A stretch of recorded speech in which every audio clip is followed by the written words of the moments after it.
Okay, not a bad night outside of the occasional train. And it's nice having more water than I think I need for once. I am yet again and eternally behind on my edits due to the last couple of mornings being rough. But the sun like this just drives me out of the tent. I gotta get moving before it gets too warm. Unfortunately, my jug seems to have sprung a pinhole leak here. So much for the idea of carrying too much extra. I'm going to have to consolidate down into just my bottles. So this is where I ended up pulling over last night. I saw the remains of the fire pit and I decided, yeah, okay, this will work. In retrospect, I wish I'd been a little further away from the train tracks just because I woke up a couple of times with trains hurtling by.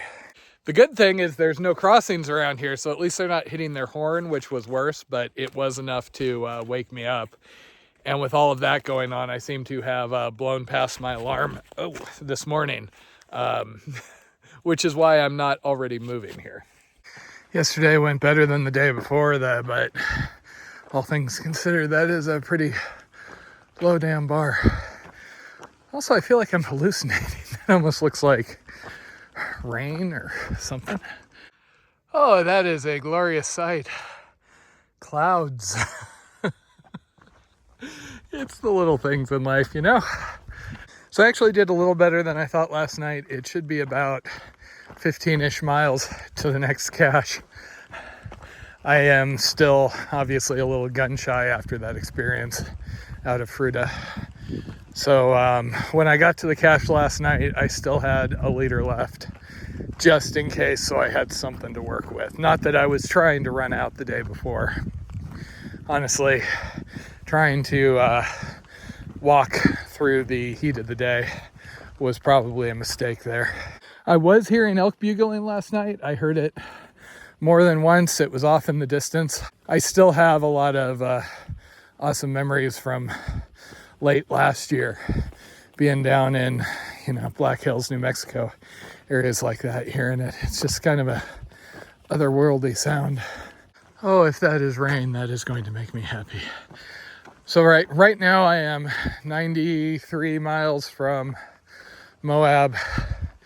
So I am not anywhere close to done with that section. I have 4 more dinners and enough snacks to have some buffer after that. Yesterday, I didn't make quite as many miles.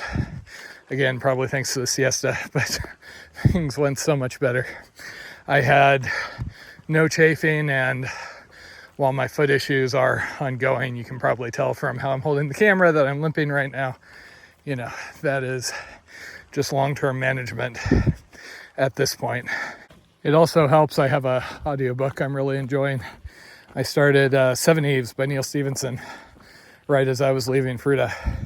And that kind of near future space survival sci-fi tends to really, really scratch an itch for me. Plus, I've always appreciated apocalyptic fiction. Helps me deal with my frustrations and being in civilization. It's just like when I was working in Boise in a basement and, spending every weekend climbing mountains. My go-to reading material was usually, these accounts of people dying up in the mountains. So in the event that something goes wrong on a section like this, I do mark on my map bailouts, basically if I'm low on water, get down to the Colorado. If I run out of food, something else happens, bail out to a road. I'm not absolutely in the middle of nowhere with no recourse here. The unfortunate thing is, okay, my food and my water is heavy, but I'm carrying my cold weather gear here. I've got a 10-degree sleeping bag. I've got my puffy. I have maybe a layer or two more than I would ideally have for what the weather's doing right now. But, that's kind of the breaks of doing something really long and varied like this. It's not like with this trail I could really predict, okay, here's the line where I need my cold weather gear. I'm going in and out of the mountains, and eventually, in however many weeks, it is going to get very, very cold out here.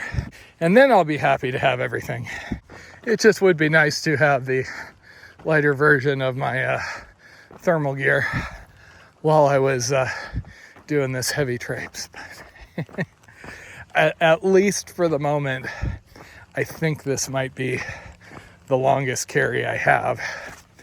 We'll have to see how Nevada goes, but that's going to be a completely different phase. So my best guess at the moment is getting to Moab October 3rd. That is somewhere-ish around when my parents will probably be coming out with my phone and a couple of resupply things. So it'll be nice to see them again, if briefly.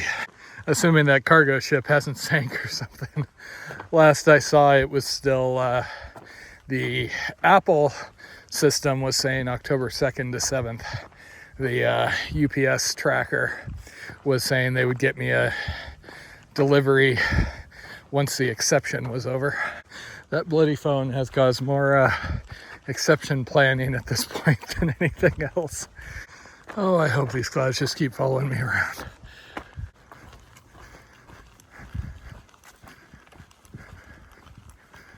Once again, I really love clouds.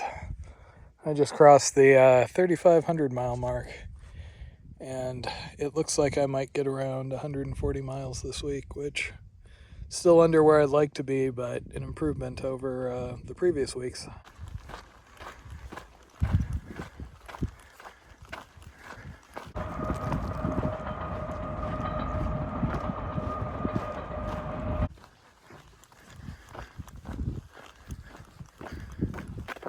"12 o'clock. Shade has been a little sparse. I guess worst case I can go down to the Colorado." 12:40. Came off trail to take advantage of some rare shade. It is getting uncomfortably warm again.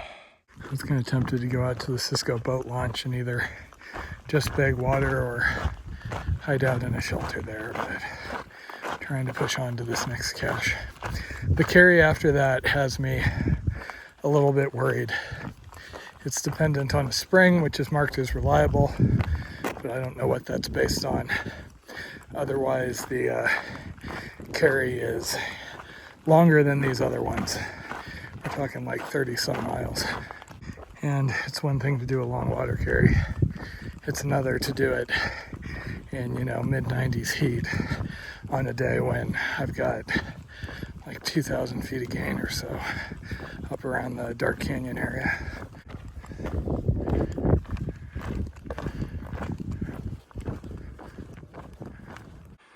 Okay, I think this is going to have to be my siesta spot. So it is 1:30. I have made it 12 some miles. I really want to make it to that next cache, which is in another 4 miles or so, but I can feel the heat getting to me, and all I'm going to do is burn through a ton of water, so.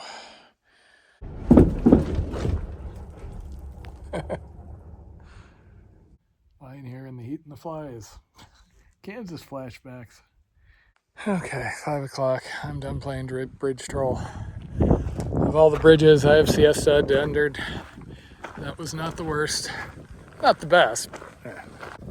In retrospect, I probably should have stopped at that landing just because I could have begged water off people.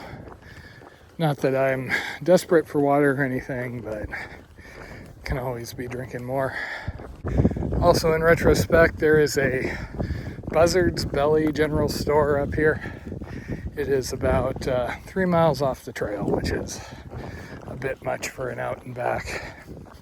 That's why I didn't plan on using it as a resupply. Also, I think when we looked, it was a little bit on the sparse side. However, after the last couple of days, part of me thinks maybe I should have scrimped by with that.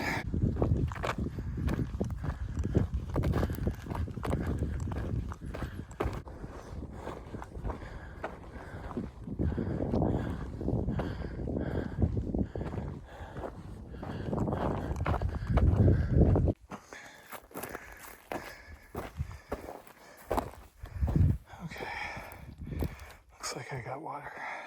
So I have a water cache here. I am actively trying to drink as much as I can without making myself sick. Unfortunately, this next section to the next Palin cache is 37 miles.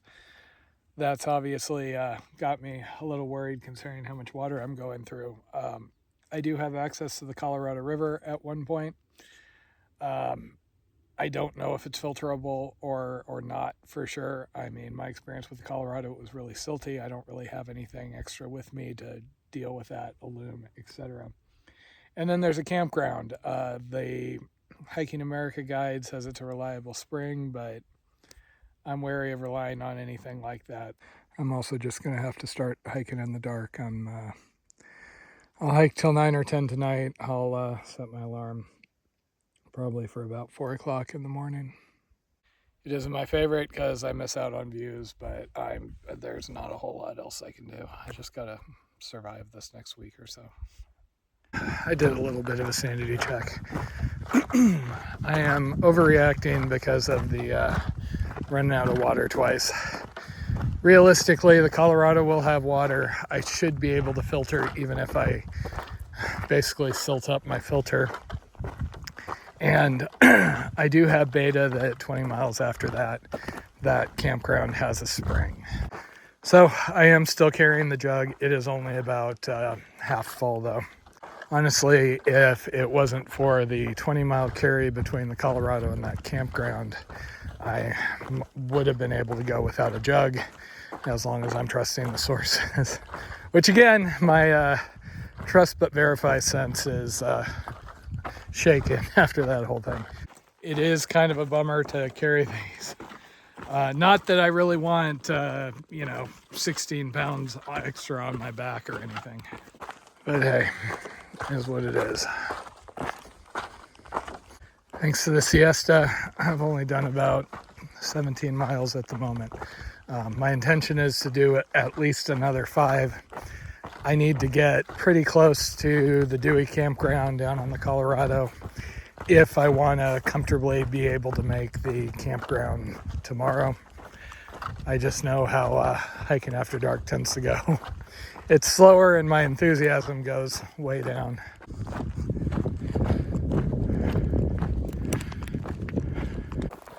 So these aren't really common, but you can see why I try and avoid filtering in them. Just it's silty milk. And if you're wondering what can make my day better, I had kind of a bad fall. Haven't had a trip like that in a while. I went down with my pack on top of me, but I think everything's mostly okay. Okay, that hurt, and I did kind of thwack one of my ribs, but I think I mostly just kind of dirtied myself.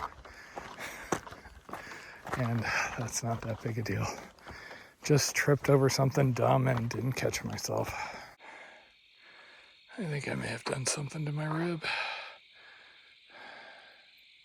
Okay, I was intending to keep hiking another hour, but this just isn't going well. Trying to stumble up and down the rocks like this in the dark with a jug in my hand, it's slow at best, and I think there's a possibility I might have bruised or cracked a rib or something. So I'm gonna sit up here and figure things out in the morning. Then, as an extra kick in the pants, at about 11:30, a storm blew in, forcing me to scramble to try and get the rain fly on, which was difficult because I could barely get stakes into the ground. And then on top of that, the wind got so strong that it actually started taking apart the tent, so I had to just kind of wrap the rain fly around me and wait it out.